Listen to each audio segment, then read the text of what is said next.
Bueno, ¿por qué la Biblia es la palabra de Dios? Esa es la interrogante. Y para empezar, me gustaría dar lectura al pasaje, digamos, como que va a guiar, como que va a ser de hilo conductor de todo este estudio que vamos a tener el día de hoy.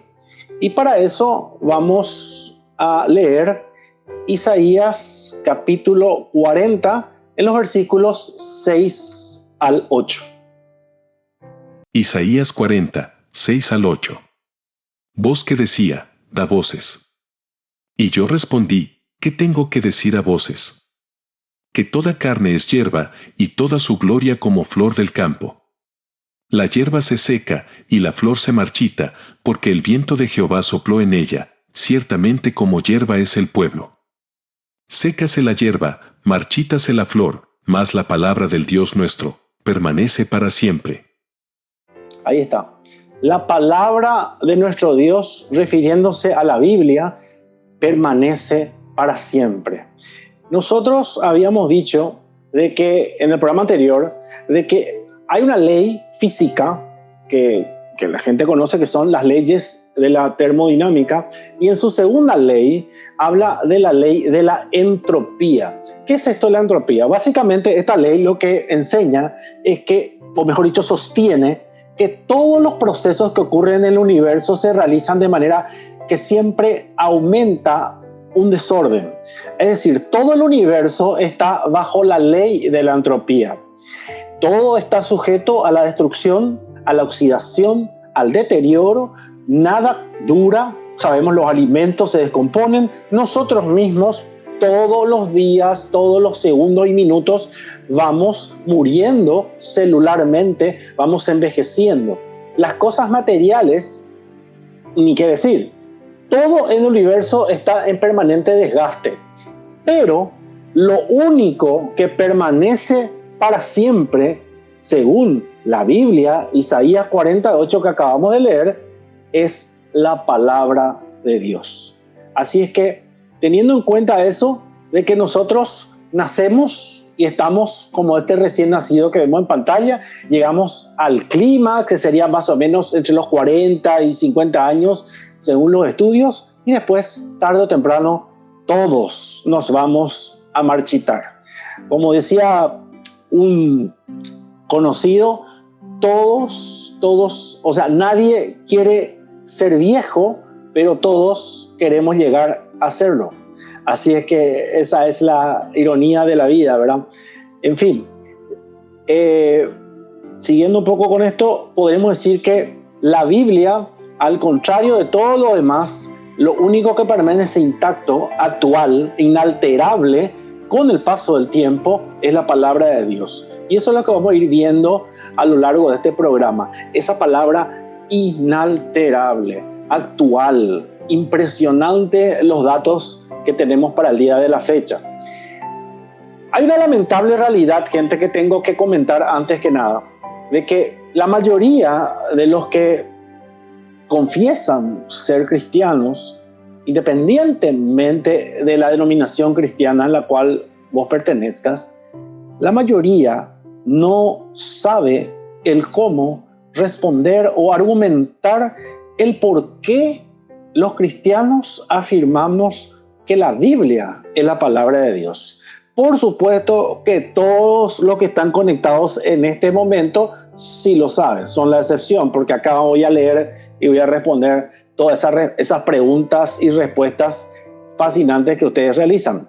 Así es que esto es para todo el resto de la humanidad, menos para los que están conectados hoy. Espectacular.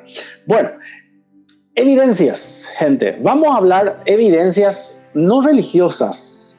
Vamos a hablar evidencias extrabíblicas. Ya vimos en el programa anterior que habían evidencias históricas, arqueológicas, científicas, inclusive astronómicas. ¿Se acuerdan del tema del tamaño del buque que Dios mismo le entregó a Noé, los planos prácticamente como para que eso tenga la capacidad de flotar, etcétera, etcétera? Bueno, leyes de la física y un montón de cosas que la ciencia con el transcurso del tiempo fue descubriendo, pero la Biblia ya llevaba muchos años de ventaja en haber adelantado toda esa información para el ser humano. Entonces ahora vamos a ver el origen sobrenatural de la Biblia. Y primeramente podemos hablar de su singularidad y su unidad. Ya dijimos, esto es como una recapitulación. Fue el primer libro impreso en toda la historia, ¿ok? Se creó, inventó la imprenta y el primer libro a imprimirse fue la Biblia. El más vendido hasta la fecha. No hay absolutamente ningún otro texto de literatura del género que sea que le supere en ventas. El más traducido a mayor cantidad de idiomas, dialectos en todo el mundo. Mayor cantidad de originales que cualquier otro volumen de literatura de todo el mundo es con la que se cuenta. Por ejemplo, se disponen 13.000 manuscritos originales, 8.000 de la Vulgata Latina, que fue la primera traducción, obviamente, más 1.000 versiones primitivas y 4.000 en el original griego. Por solamente comparar las traducciones que se disponen de la Ilíada y la Odisea de Heródoto, no superan 50 copias originales. ¿Se dan cuenta? Esto le da mucho sustento a un material cuando se cuenta históricamente con documentos originales. Las copias, hoy ya se puede inclusive corroborar a través de la ciencia por todos los adelantos y los avances científicos que hay hoy a través del sistema del carbono 14. Uno puede identificar y perfectamente en qué periodo del tiempo fue redactado, utilizado o cuánto tiempo eso lleva, digamos, en una etapa de conservación, etcétera, etcétera. Otro detalle muy singular es que es el documento o libro sagrado más atacado, el más criticado, más perseguido, el más controvertido de la historia. Ningún otro libro sagrado fue y es tan perseguido, atacado y cuestionado como la Biblia. Jamás ustedes van a ver ni han de escuchar de que se ataque al Tripitaka del Buda, al Corán o cualquier otro libro sagrado que existe. No, la Biblia siempre es el banco de todos los ataques. ¿Por qué será? Alguna cosa tendrá. Hitler quiso quemar todas las Biblias habidas por haber. Lo mismo pasó en varias épocas de la historia. Así es que no entendemos qué tiene tan de particular o perjudicial este libro sagrado para un sector de la población mundial, para que sea tan perseguido, tan criticado y tan controversial. Es también muy importante destacar eso. Cuando uno está frente a la Biblia, nunca, pero absolutamente nunca, puede permanecer indiferente. Algún tipo de reacción va a crear en el auditorio que esté en ese momento presente. Es el más resistido también. ¿Por qué? Por ejemplo, yo siempre me pregunté, ¿no permiten enseñar la Biblia en las universidades, en los colegios? Sí, perfectamente se enseña filosofía budista, se enseña filosofía de la nueva era, que son básicamente hoy otras religiones. Y ni hablar de la teoría de la creación, de la evolución versus la creación bíblica. ¿Por qué no le permitimos a los estudiantes que conozcan también la otra versión de la moneda y que ellos saquen finalmente sus conclusiones? Es porque es el más resistido. Hay algunas anécdotas y traje esta, que es la que más normalmente se suele poner de ejemplo, el desafortunado comentario de algunos enemigos declarados públicamente de la Biblia y de la fe cristiana. Y uno de ellos fue el escritor, historiador, filósofo y abogado conocido por el apodo de Voltaire, francés, que falleció en 1778 y nació en 1694. Una de las tantas cosas que públicamente mencionó Voltaire fue la siguiente frase: 100 años después de mi muerte, el cristianismo y la Biblia serán eliminados de la existencia y del pasado histórico. Amén. Muchísima gente ahí, sus seguidores, lo apoyaron. ¿Qué pasó? Tan solo 50 años después de la muerte de Voltaire, la Sociedad Bíblica de Génova compró la casa y la imprenta que tenía Voltaire. ¿Para qué? Para producir una cantidad X de libros, precisamente Biblias. Más tarde, la imprenta llegó a ser la sede central de la Sociedad Bíblica Británica y Extranjera. En esta casa que estamos mostrando es la ex casa de Voltaire, donde irónicamente la Sociedad Bíblica imprimió miles y miles y miles de Biblias. Nuestro Dios es un Dios que tiene también sentido del humor.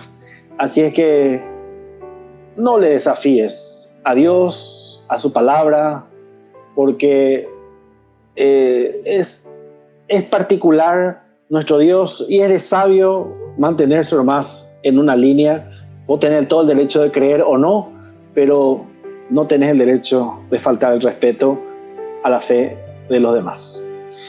Evidencias científicas. Vamos a entrar ya en tema. Hasta ahora fue una breve introducción simplemente para amenizar un poquitito. Bueno, vamos a prepararnos con Génesis capítulo 1, el inicio mismo de la Biblia, porque una de las primeras evidencias científicas que quiero demostrarles es que el orden que tiene la creación, según la Biblia, Génesis 1 en adelante, hay ciertas particularidades que normalmente nos pasamos así de largo. Hubo un orden en la creación. O sea, primero se creó la luz, el día y la noche, luego el firmamento, la tierra, el sol, luna, estrellas, vegetación, peces y por último, animales y por último, el ser humano. ¿Podemos entonces leer Génesis capítulo 1, por favor? Génesis 1, 1 al 8. En el principio creó Dios los cielos y la tierra. Y dijo Dios, sea la luz. Y fue la luz. Y llamó Dios a la expansión cielos. Y fue la tarde y la mañana el día segundo. Génesis 1:10. Y llamó Dios a lo seco tierra, y a la reunión de las aguas llamó mares. Y vio Dios que era bueno. Génesis 1:11 al 12. Después dijo Dios, produzca la tierra hierba verde, hierba que dé semilla, árbol de fruto que dé fruto según su género, que su semilla esté en él, sobre la tierra. Y fue así. Produjo pues la tierra hierba verde, hierba que da semilla según su naturaleza, y árbol que da fruto, cuya semilla está en él, según su género. Y vio Dios que era bueno. Lo primero que creó fue la luz. ¿Y de qué luz está hablando si lo cuarto recién aparece el sol y la luna? Le dejo esa pregunta. ¿De qué luz está hablando en Génesis 1:1? ¿Y de qué luz si se supone que lo que da luz al planeta es el sol? Muy bien. Vamos a seguir. ¿Qué creó después del sol, la luna y las estrellas, según Génesis? Génesis 1:16. E hizo Dios las dos grandes lumbreras, la lumbrera mayor para que señorease en el día, y la lumbrera menor para que señorease en la noche. Hizo también las estrellas. Luego, los peces, las aves, los animales terrestres. Génesis 1:20 al 21. Dijo Dios, produzcan las aguas seres vivientes y aves que vuelen sobre la tierra, en la abierta expansión de los cielos. Y creó Dios los grandes monstruos marinos, y todo ser viviente que se mueve, que las aguas produjeron según su género, y toda ave alada según su especie. Y vio Dios que era bueno. Génesis 1:25 al 26. E hizo Dios animales de la tierra según su género, y ganado según su género, y todo animal que se arrastra sobre la tierra según su especie.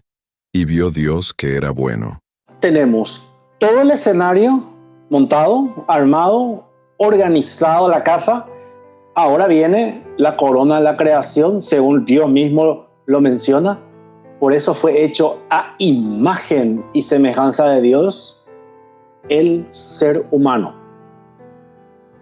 Entonces dijo Dios: hagamos al hombre a nuestra imagen conforme a nuestra semejanza, y señoree en los peces del mar, en las aves de los cielos, en las bestias, en toda la tierra, y en todo animal que se arrastra sobre la tierra.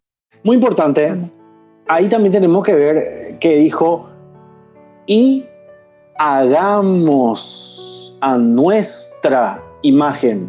Pregunta, ¿con quién estaba hablando Dios?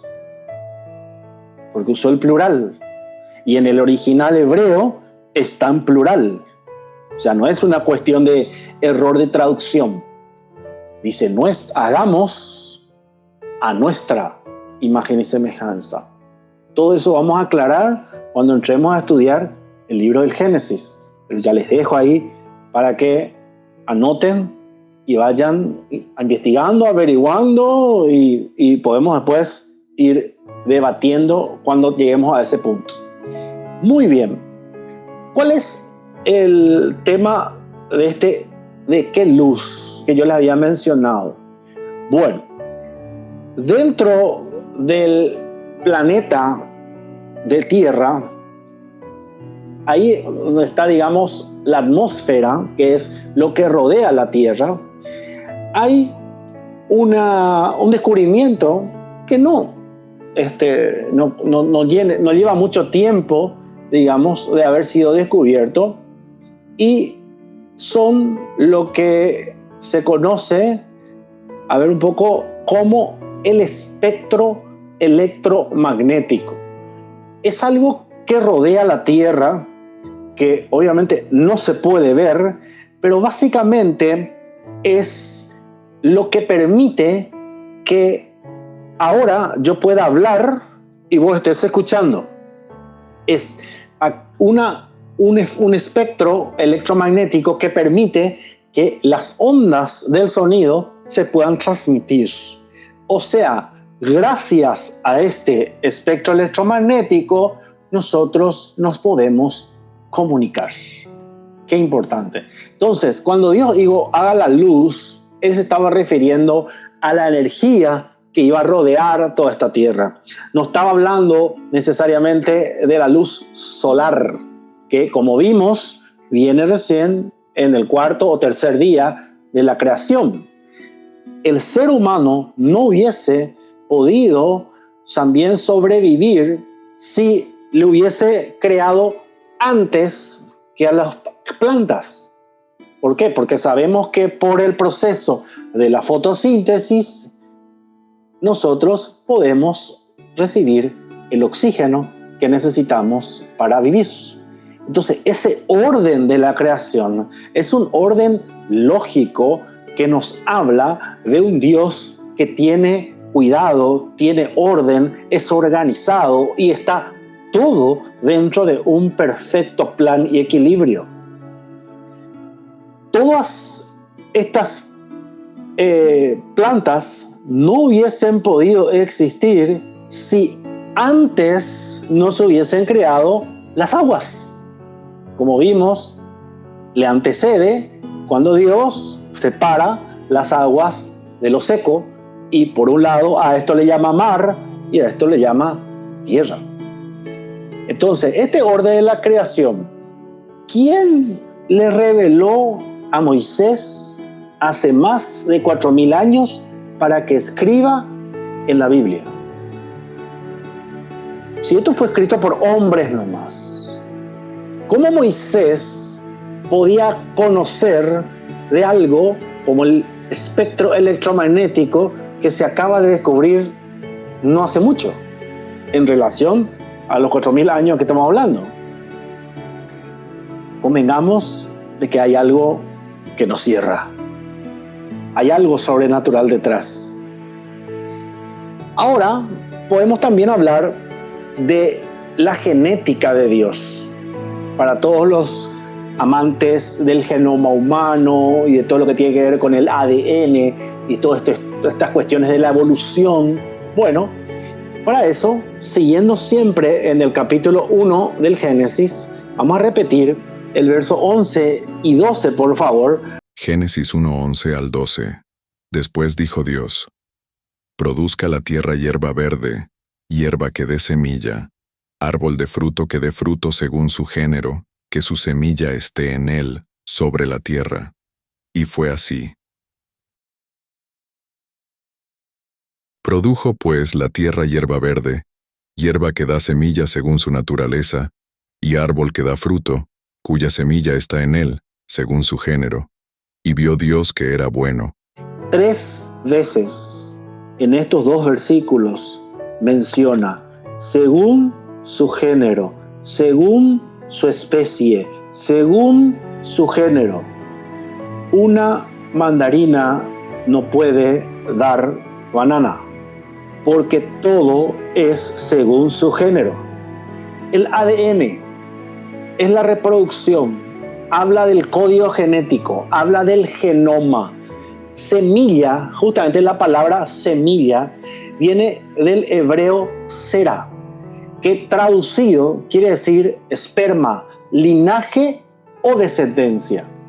No existe hasta hoy día ninguna sola evidencia científica de reproducir una especie a otra sin consecuencias. Por eso, al cruzar un caballo con una burra, obtenés ¿qué? Una mula. ¿Y cómo nace la mula? Estéril. Es una raza híbrida por violar la ley.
Primeramente, tenemos la genética de Dios, ¿ok?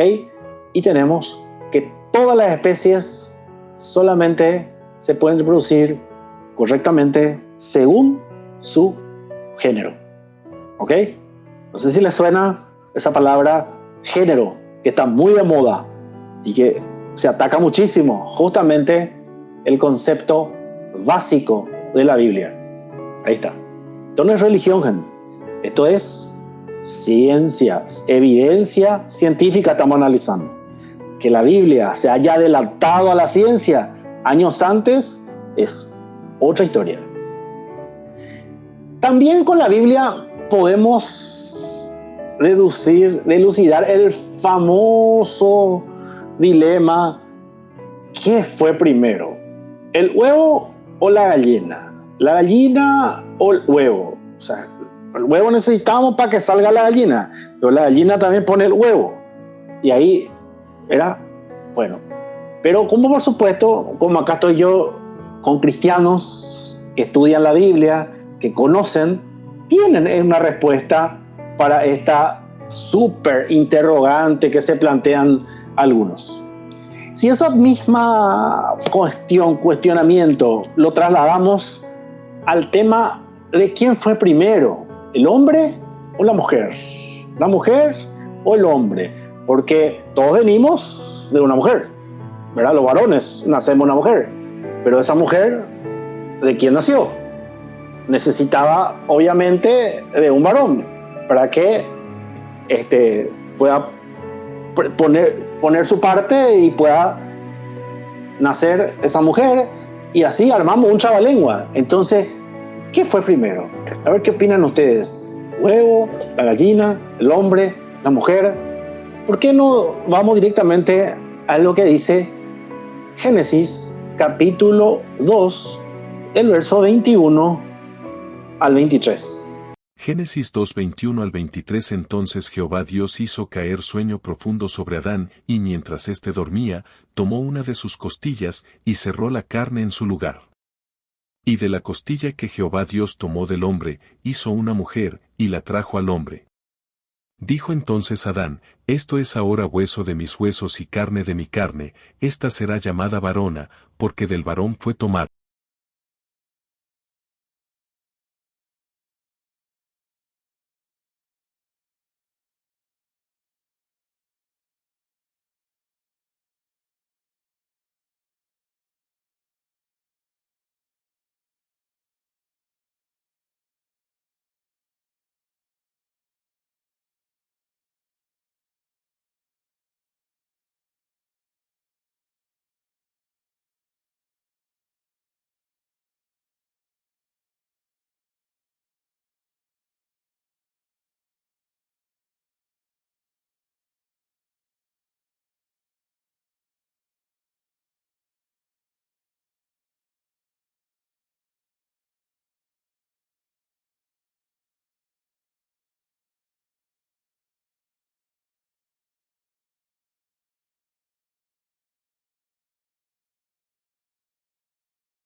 En el capítulo 2 de Génesis, verso 7. Espero que estén anotando estos versículos porque son claves para cuando entremos a estudiar el libro de Génesis. Escuchemos lo que dice Génesis 2:7. Génesis 2:7. Entonces Jehová Dios formó al hombre del polvo de la tierra, y sopló en su nariz aliento de vida, y fue el hombre un ser viviente. Del polvo de la tierra venimos todos los seres humanos. Esa es nuestra materia prima. La materia prima que Dios utilizó para formar, fabricar, crear, inventar, como quiera llamarlo, al primer ser humano. ¿Ok? Y de ahí ya vienen todos los seres humanos hasta el último que nazca para cuando Dios decida que termina todo este plan suyo para la humanidad. La ciencia, que no es enemiga de la Biblia, por el contrario, termina confirmando lo que la Biblia ya había dicho, ha comprobado hace bastante tiempo que de los 19 elementos químicos que tenemos en el cuerpo humano, todos, sin excepción, son exactamente los mismos elementos que forman la Tierra: calcio, fósforo, potasio, azufre, cloro, sodio, magnesio, yodo, hierro y zinc.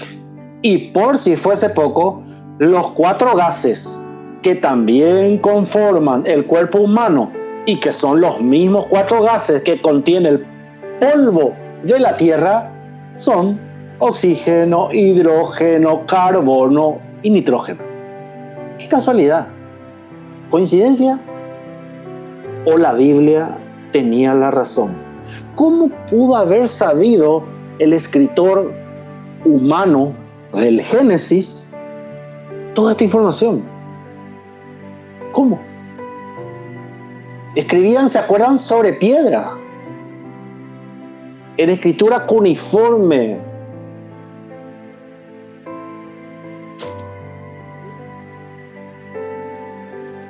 Ese silencio ya responde por sí solo.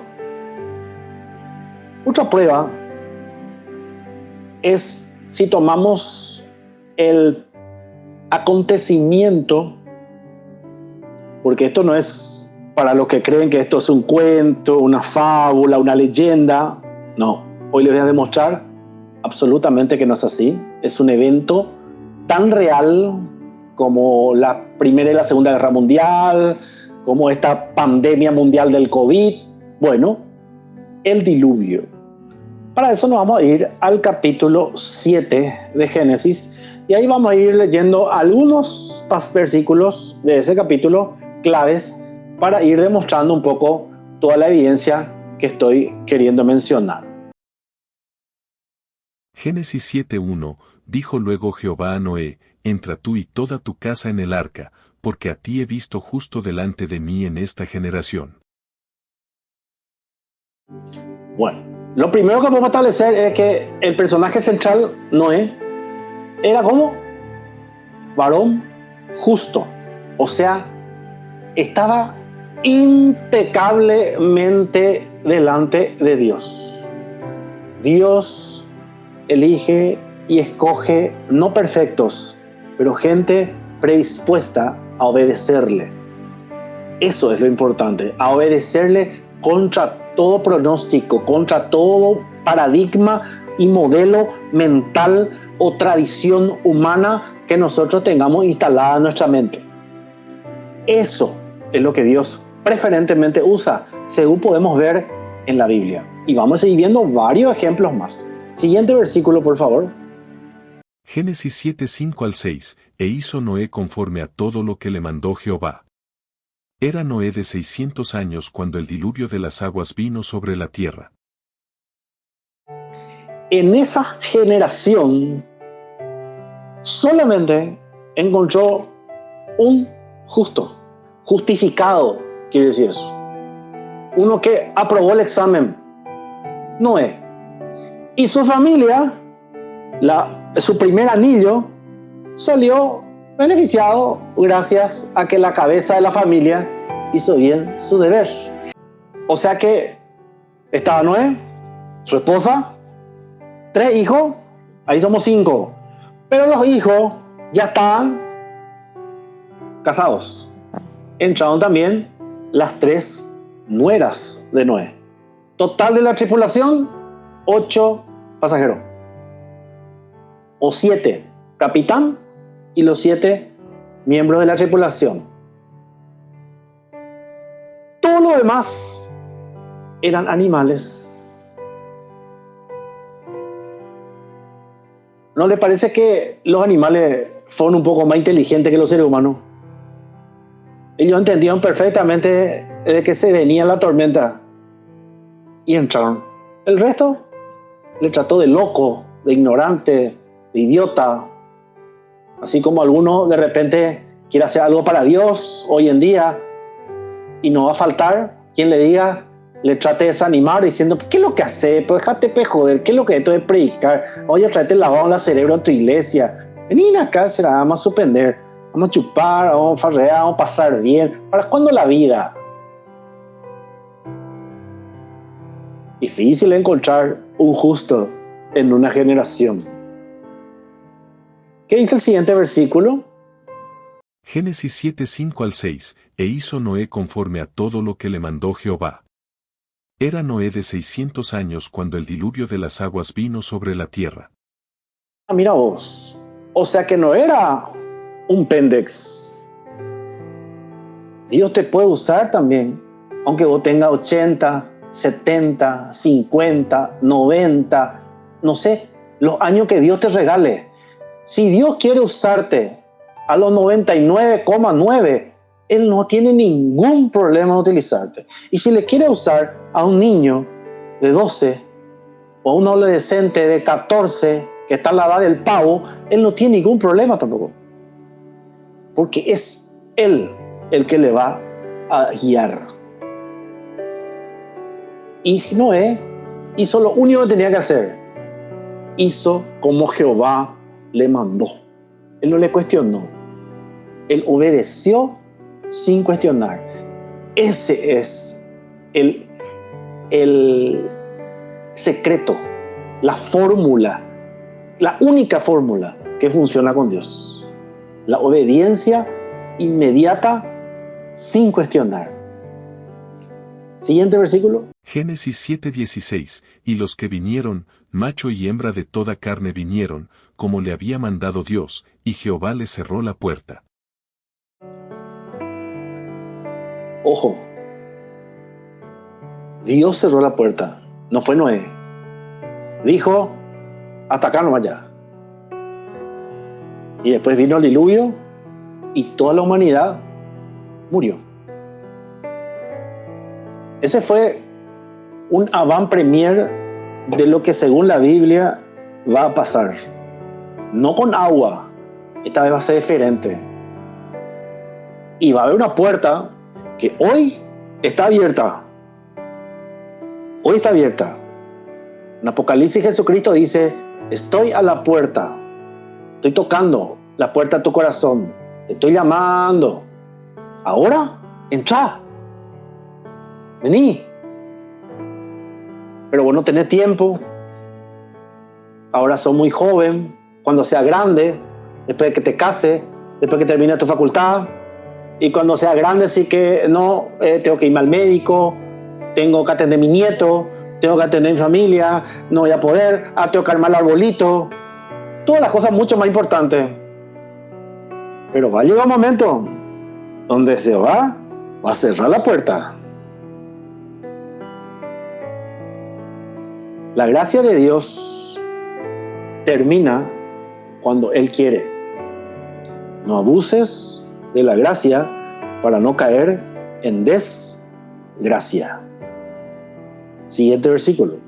Génesis 7:17, y fue el diluvio 40 días sobre la tierra, las aguas crecieron y alzaron el arca y se elevó sobre la tierra. Evidencia científica, nuevamente, arqueológica. En los montes más altos que hay en el planeta Tierra, entre ellos el colosal y famoso Monte Everest, ya hace un tiempo se hallaron sedimentos coralíferos, o sea, coral. ¿Dónde está el coral? Normalmente en el fondo del mar. No solo eso, se hallaron fósiles marinos en la cima de los montes más elevados. O sea que lo que ahí está diciendo ya se corroboró después, arqueológicamente. quiere decir de que subió tan alto el agua, como dice la Biblia, de que aún el monte Everest, donde algunos pocos tuvieron el privilegio de llegar, eso estaba bajo agua. Para que sobre eso esté el coral, es porque era el fondo del mar en ese momento. Imagínense de tamaña inundación que estamos hablando. Y todo el planeta, no es una zona, todo el planeta, no había 1 metro cuadrado de lugar seco. Cuando Dios quiere que llueva, va a llover en serio. Siguiente, por favor. Génesis 7:19 al 20, y las aguas subieron mucho sobre la tierra, y todos los montes altos que había debajo de todos los cielos fueron cubiertos. 15 codos más altos subieron las aguas, después que fueron cubiertos los montes. Por favor, googlea y pone Monte Ararat, y vas a saber dónde está ubicado. Y después pone Monte Ararat, Arca de la Biblia, y vas a ver las fotos satelitales del hallazgo de los restos del arca encallada en el monte Ararat. Claro, iba bajando el agua y se varó y quedó ahí. Ya está científicamente, arqueológicamente corroborado lo que dice la leyenda del diluvio según algunos. Siguiente, por favor.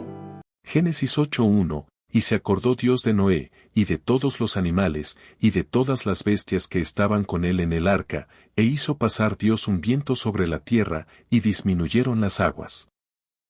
Génesis 8:4, y reposó el arca en el mes séptimo, a los 17 días del mes, sobre los montes de Ararat. Génesis 8:15 al 16, entonces habló Dios a Noé, diciendo, sal del arca tú, y tu mujer, y tus hijos, y las mujeres de tus hijos contigo. Génesis 8:18, entonces salió Noé, y sus hijos, su mujer, y las mujeres de sus hijos con él. Génesis 8:20, y edificó Noé un altar a Jehová, y tomó de todo animal limpio y de toda ave limpia, y ofreció holocausto en el altar. Lo primero que hizo Noé al salir del arca y pisar tierra firme después de meses de estar navegando en medio de una tormenta, ¿qué fue? Se fue lo que sería el equivalente a si vos sos católico, te fuiste a la misa. Si sos evangélico, te fuiste al culto. ¿Para qué? Para ofrecer alabanza y sacrificio a tu Dios. Él y toda su familia, no fue él nomás, los 8 arrodilladitos ahí, agradeciendo que Dios les eligió a 8 de toda una población, civilización, para que con ellos empiece de cero otra vez a crearse la raza humana. Hay otros indicios, además de lo que estamos hablando, de que dan cuenta de que el evento del diluvio fue una real, pero absolutamente catastrófica realidad, vale la redundancia. Todas las civilizaciones antiguas, sumerios, fenicios, egipcios, babilonios, medos, persas, griegos, romanos, todos registran en sus más antiguos escritos un cataclismo llamado el diluvio. O sea, civilizaciones que existieron en diferentes épocas, pero todos más o menos en una misma región, que es todo lo que era la Mesopotamia, lo que estuvimos hablando desde 2 o 3 programas anteriores. Todos absolutamente todos, registraron en sus documentos la experiencia de que en el pasado para ellos hubo un diluvio. Y por si fuese poco,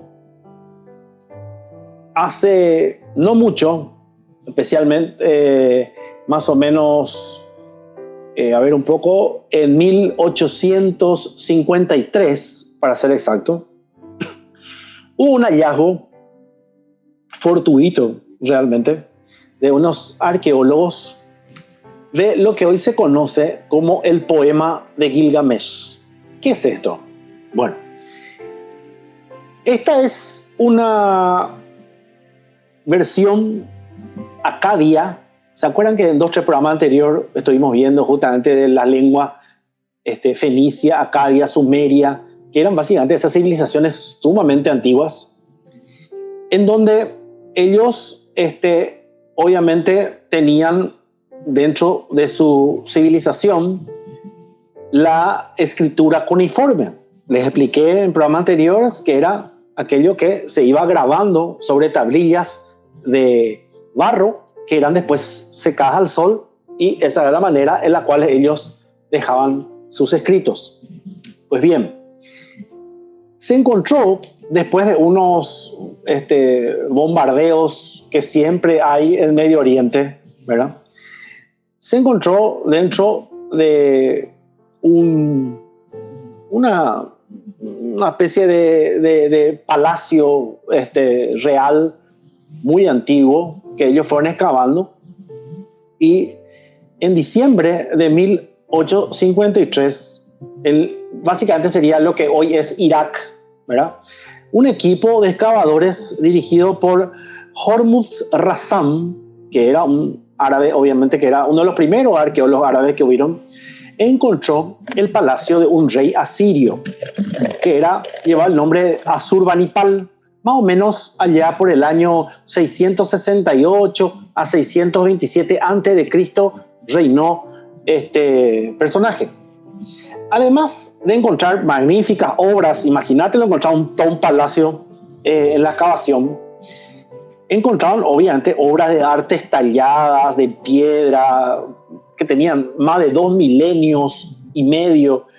Los excavadores recogieron del piso miles de fragmentos de tabletas de arcilla, todos con escritura cuneiforme, y estaban cubiertas, obviamente, sumamente bien conservadas. Esta persona lo que no sabía es que él estaba en la biblioteca real de ese palacio. Y dentro de esos hallazgos se encontró algo que años después, tuvieron la capacidad de traducirlo a lo que lleva el título del poema o la epopeya de Gilgamesh. Gilgamesh básicamente fue un personaje real, pero de quien se hizo toda una leyenda. Y empezaron a contar, digamos, sus historias así. En internet tú puedes poner poema de Gilgamesh y ahí puedes bajar y puedes leer inclusive. Pero te vas a dar cuenta que mucho no tiene pie ni cabeza el relato, ¿verdad? Pero hay una tablilla de las que encontraron, la número 11 específicamente, en donde hay una versión sumamente llamativa en donde se hace relación al diluvio que hubo en una oportunidad. Pero no es solamente eso. La epopeya de Gilgamesh, o el poema, es una narración acadia en verso sobre, como dije, las peripecias que tenía este rey Gilgamesh, y estaba basada en 5 poemas independientes sumerios que constituyen la obra épica más antigua hasta hoy conocida. El poema se escribió, como ya te dije, en tablillas y en escritura cuneiforme. Aproximadamente estamos hablando de 2500 a 2000 antes de Cristo. La tablilla 11 tiene el relato del diluvio, que fue copiado en su mayor parte de otra obra épica llamada Atrahasis, que es un término acadio que da nombre a un manuscrito que contiene un extenso poema que abarca el origen de la humanidad, la creación del hombre, comprendiendo la narración del diluvio, entre otras. Actualmente, estas tablillas se encuentran en el Museo Británico de Londres, en todo un salón que tienen que se llama Mesopotamia. Espectacular sería alguna vez, si tener la oportunidad de estar por ahí, ir a conocer. Bueno, ¿qué es lo interesante de esto? Que hay dos posturas. Obviamente, cuando los escépticos, los enemigos de la fe, los que persiguen la Biblia, encontraron este hallazgo sumamente importante arqueológicamente hablando, dijeron, no, acá está. Esta es la prueba de que la Biblia es una burda copia de un libro sumamente mucho más antiguo. Entonces lo que ellos hicieron sencillamente es copiar del diluvio y listo. Y que Dios reveló y toda la historia, y como todo es una fábula, esto es una fábula. Así nomás concluyeron y ya está. Génesis supuestamente es una copia del Gilgamesh. Y cuando vos lees la tablilla 11, hay dos similitudes que se destacan y que realmente llaman la atención y que son únicas. Uno, el tema de que la embarcación se quedó varada en una montaña. Eso está también en el Gilgamesh. Y que usaron aves para enviar, para determinar cuándo la inundación se apaciguó. Esos son los dos detalles más relevantes que se pueden encontrar en el relato del diluvio, tanto el Génesis como en el Gilgamesh. Ahora, la otra explicación, y es con la cual yo personalmente concuerdo, es que es muy posible que esta inundación de nivel mundial, obviamente, fue un acontecimiento histórico, trascendental de todo el género humano y que fue heredado a través de las generaciones de diferentes culturas. Entonces cada uno, obviamente, desde su perspectiva, desde su óptica, hizo el relato. Esto no quiere decir de que porque es más antiguo alguien agarró y copió, y con eso podemos concluir entonces de que la Biblia es un plagio. No tendría absolutamente ninguna razón de ser de plagiar un capítulo de la Biblia, el 7 del Génesis, para poder anular todo el resto. No tiene sentido.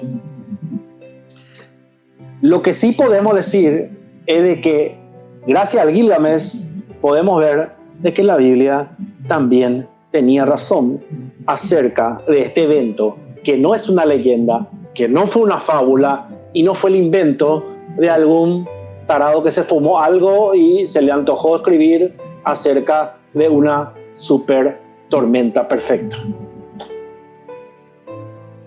Hechos concretos. Vamos a los hechos concretos. Hasta ahora básicamente vimos algunas evidencias científicas y también históricas y arqueológicas.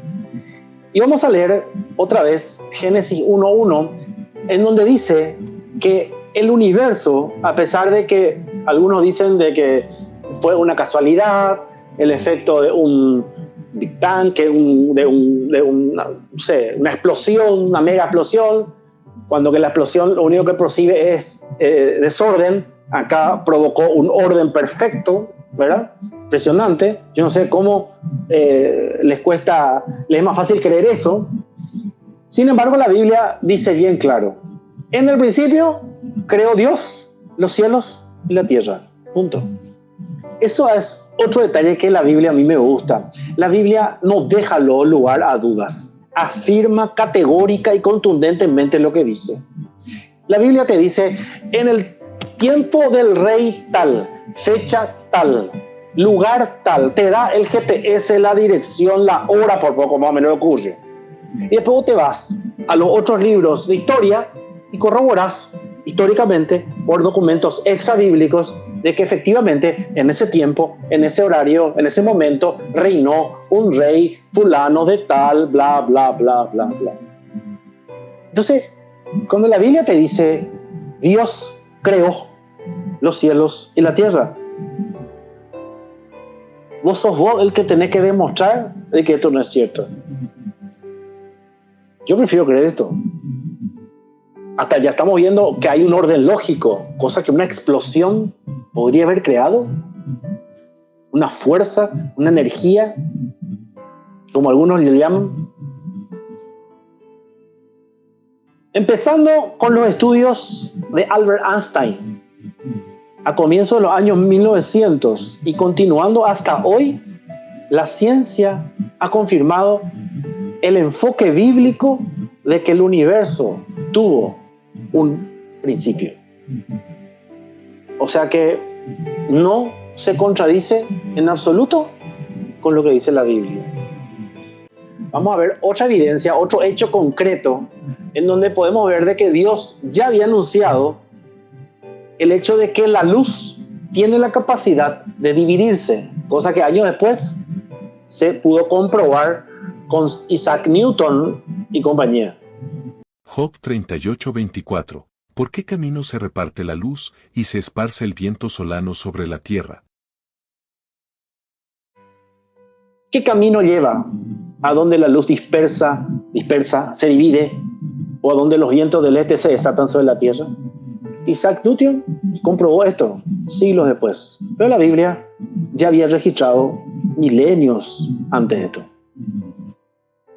Lucas 17, del 34 al 36, en ese momento Jesucristo ya había dado indicios del movimiento de rotación del planeta Tierra. Vamos a escuchar. Lucas 17, 34 al 36. Os digo que en aquella noche estarán dos en una cama, el uno será tomado y el otro será dejado. Dos mujeres estarán moliendo juntas, la una será tomada y la otra dejada. Dos estarán en el campo, el uno será tomado y el otro dejado. Jesucristo había dejado indicación, señal, de que cuando esté cerca el fin de todo este tema, dijo que en su segunda venida, esto es algo que va a pasar todavía no pasó, algunos estarían durmiendo por la noche, mientras que otros estarían trabajando. Por eso habla de que dos mujeres estarán moliendo juntas. No dice que está una al lado de otra. Una probablemente esté en Oriente trabajando porque es de día, y la otra está en Occidente de noche durmiendo. ¿Me explico? Por eso habla acerca de una clara evidencia sobre el movimiento de rotación de la Tierra, causando, obviamente, hoy sabemos, el día y la noche, de una manera simultánea, en diferentes lugares del mundo. Es lo que Jesucristo dio a entender. También, obviamente, al mismo tiempo, el hecho de que una persona que está en condiciones para acceder al reino de los cielos será tomado. Y es probable también de que haya al lado de esa persona otra que no, y eso se va a quedar. O sea, no necesariamente es solamente uno de los enfoques. También podemos pensar y llegar a la conclusión de que está hablando de dos partes del planeta Tierra, en donde un lugar uno está haciendo una cosa y el otro, por tratarse del uso horario, otra cosa. Ustedes saben que para que se pueda navegar, hay un canal en donde los buques entran. Esos son los senderos marinos. ¿Cómo es posible que en la época que se escribieron los salmos del rey David ya había conocimiento de esto? ¿Qué decía Salmo 8:8? Salmos 8:8. Las aves de los cielos y los peces del mar, todo cuanto pasa por los senderos del mar. Entonces, 1000 años atrás, la Biblia ya describió los senderos del mar, que un tal Matthew Maury, que es el padre de la oceanografía, leyó este pasaje de la Biblia y se dedicó a investigar estos supuestos senderos.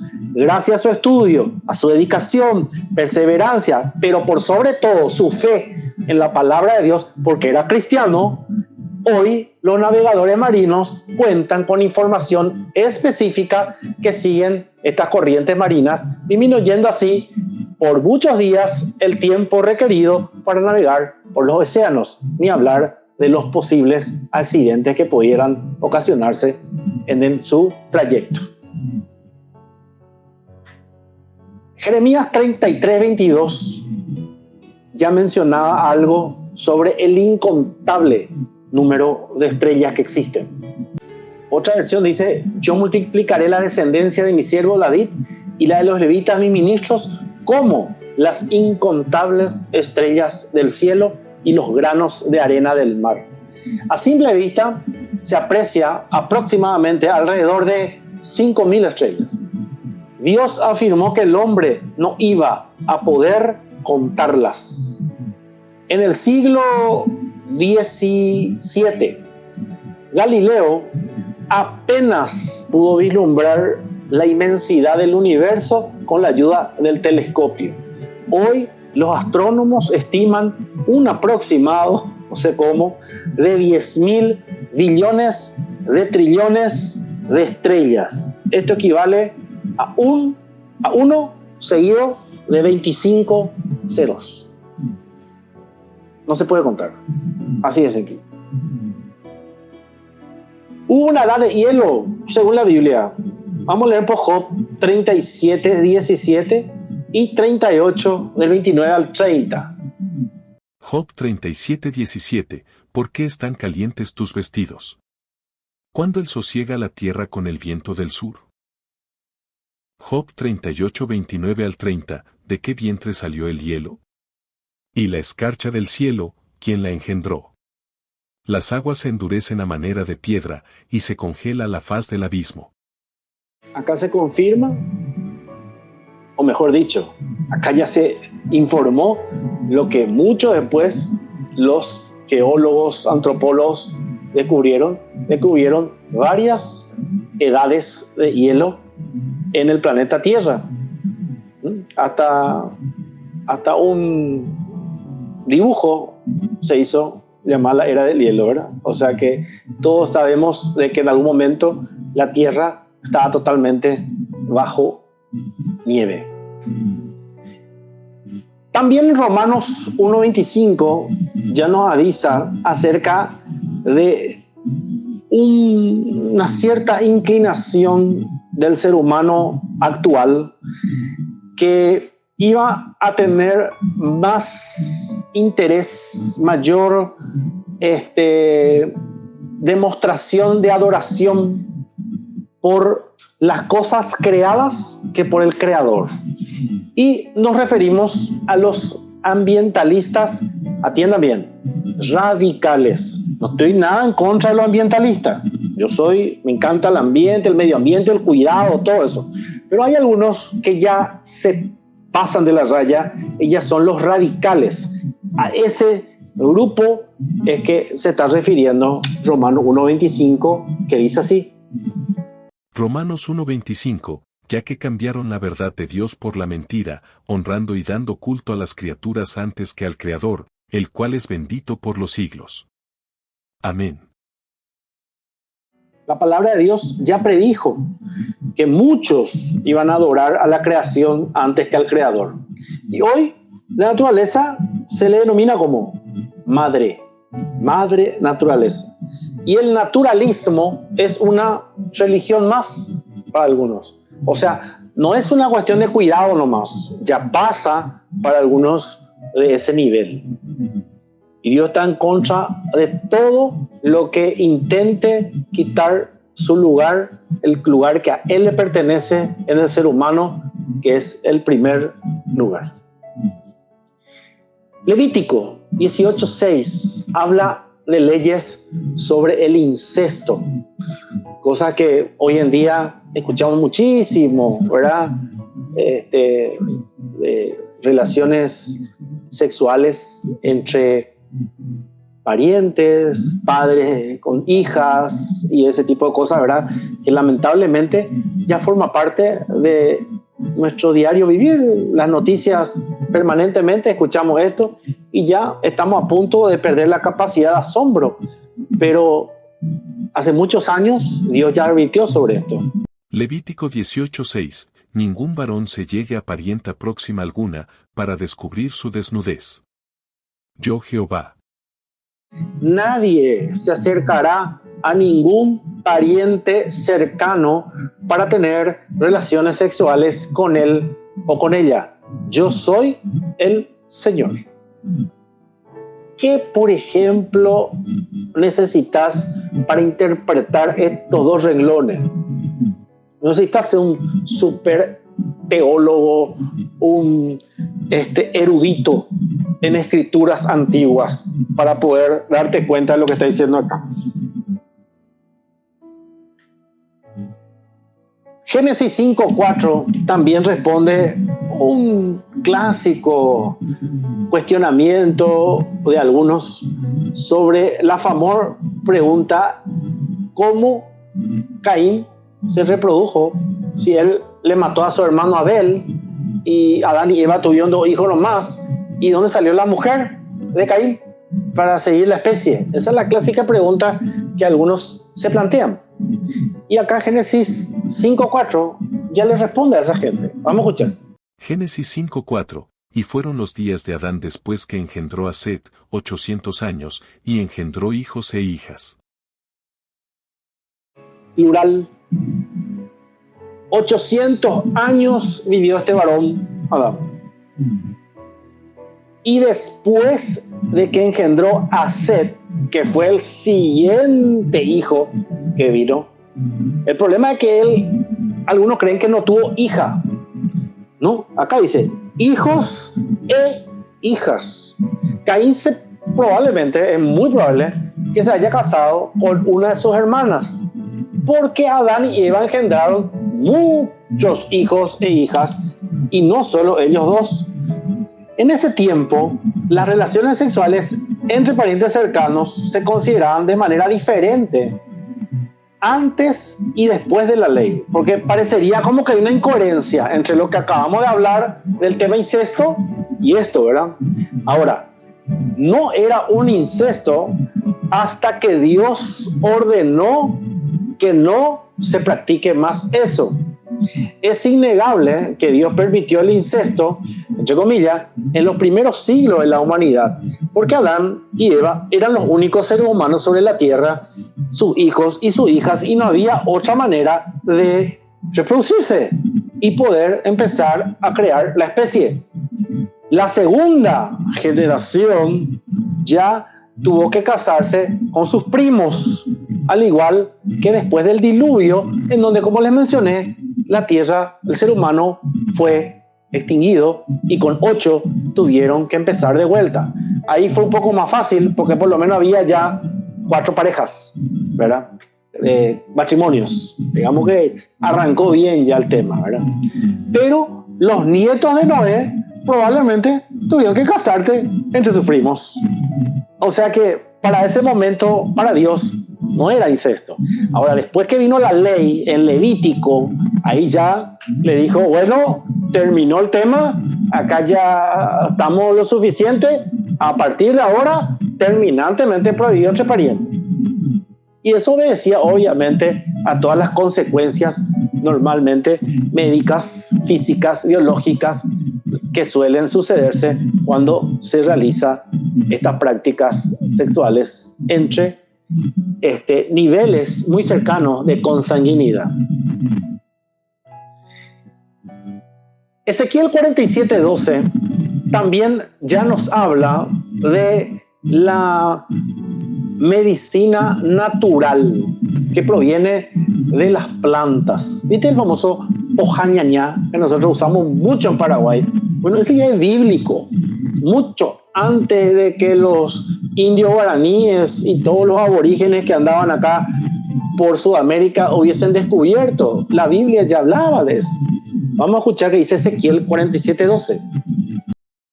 Ezequiel 47:12, y junto al río, en la ribera, a uno y otro lado, crecerá toda clase de árboles frutales, sus hojas nunca caerán, ni faltará su fruto. A su tiempo madurará, porque sus aguas salen del santuario, y su fruto será para comer, y su hoja para medicina.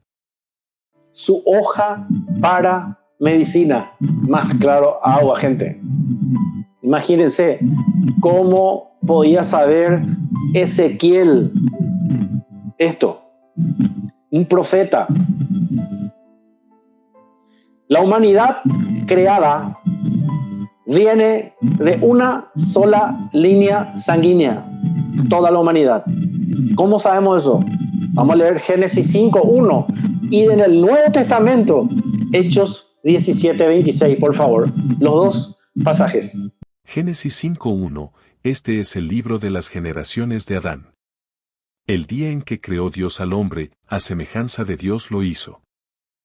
Hechos 17:26, y de una sangre ha hecho todo el linaje de los hombres, para que habiten sobre toda la faz de la tierra, y les ha prefijado el orden de los tiempos, y los límites de su habitación. Todito venimos de Adán. O sea que al final todos somos parientes. En Paraguay eso es medio, se cumple lo a rajatabla, ¿verdad?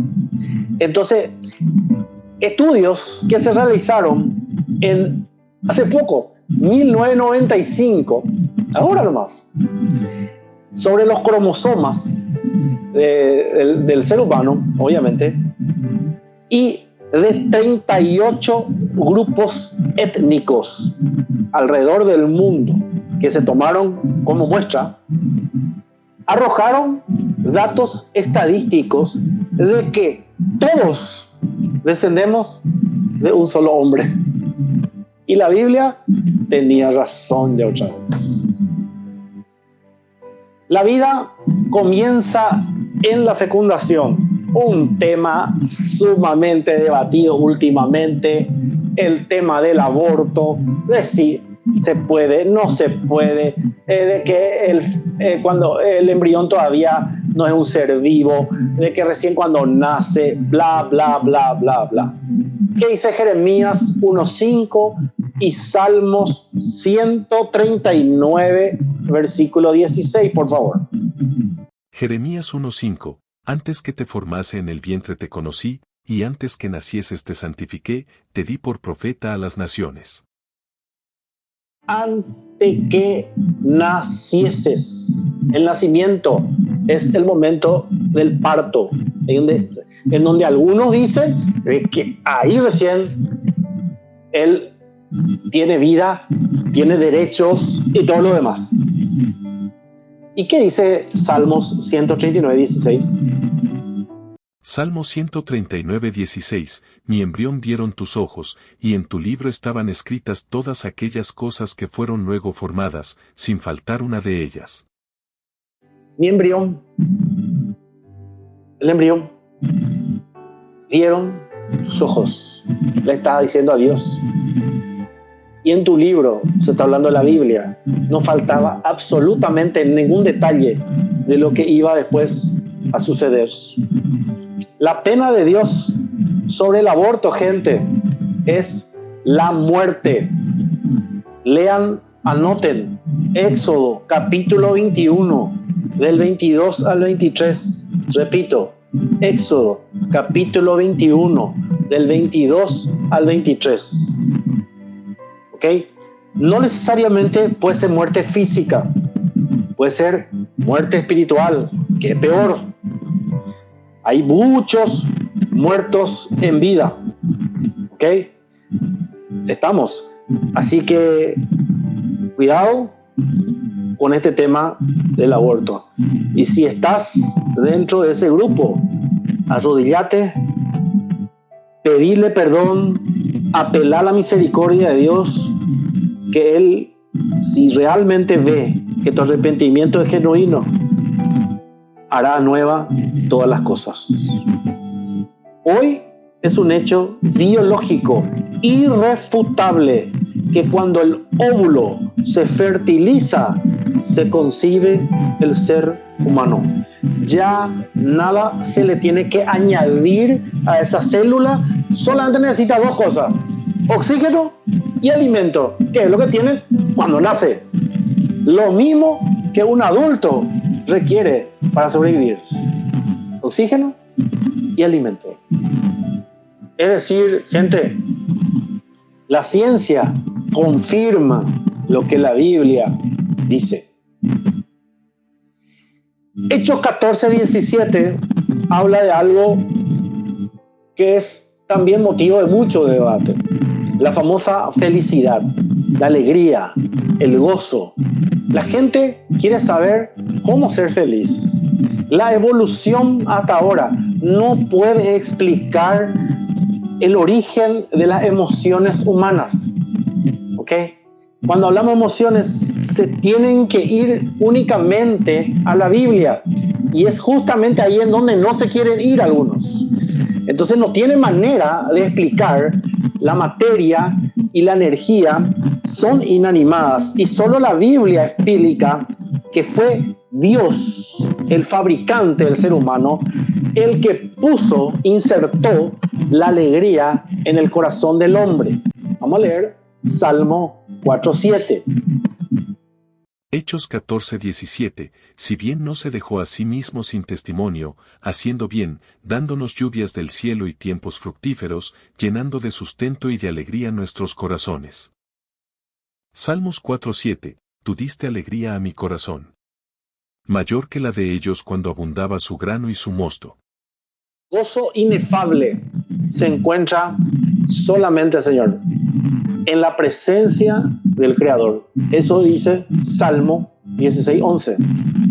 Salmos 16:11, me mostrarás la senda de la vida, en tu presencia hay plenitud de gozo, delicias a tu diestra para siempre. Para un fin de semana,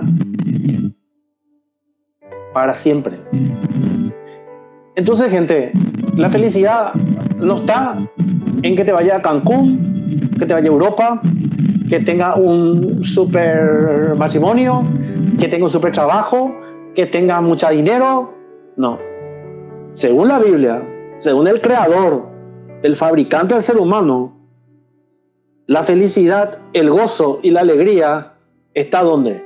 En la presencia del Creador.